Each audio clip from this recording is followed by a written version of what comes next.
thinks he's cracked it. It's too complicated, it's too soon, and it's impossible.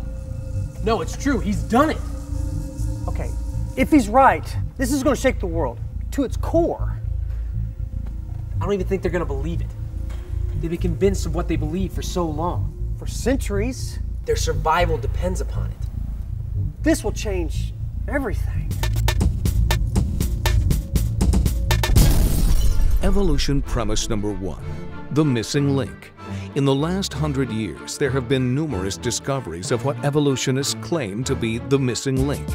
But, fact, time and again, those claims have proven to be false. Nebraska Man, Lucy, Java Man, Piltdown Man. Evolutionists now say that none of these are in fact a missing link.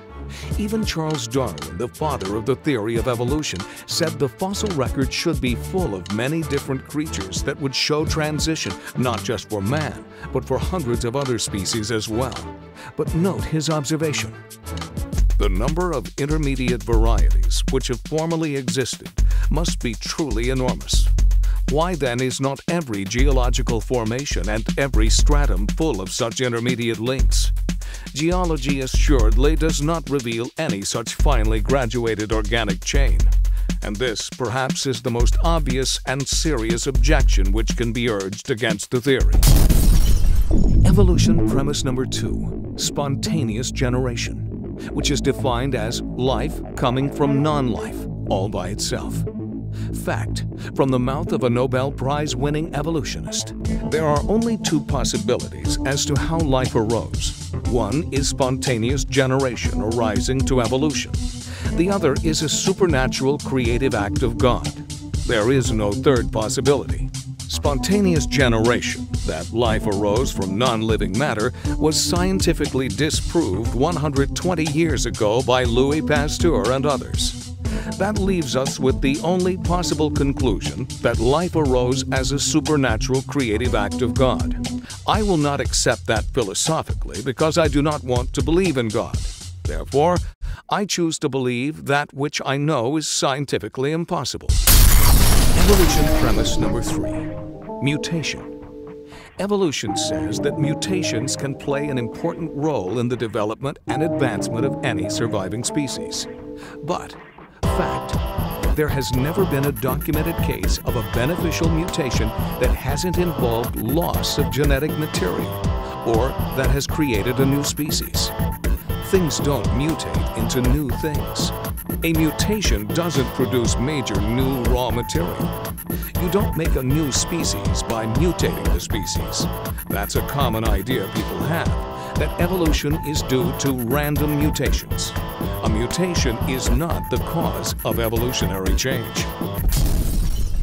Evolution Revelation. The title of the book that details Darwin's evolution concepts is often referred to as The Origin of Species. But the full and not so often referred to complete title of Darwin's book is The Origin of Species by Means of Natural Selection or the Preservation of Favored Races in the Struggle for Life. What does Darwin mean by favored races? Here are his own words. The more civilized so-called Caucasian races have beaten the Turkish hollow in the struggle for existence.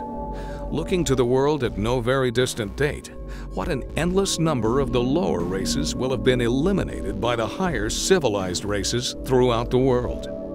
Charles Darwin, Life and Letters, page 318.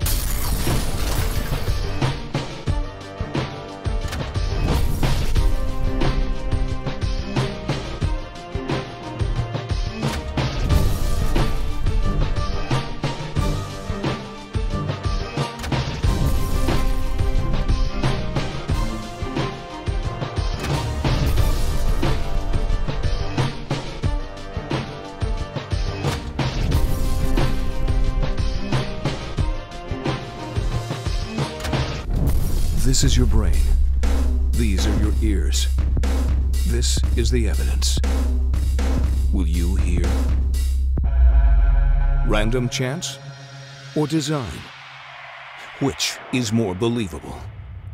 The next time you try to crack the code, ask who designed it. For answers, go to battlecry.com.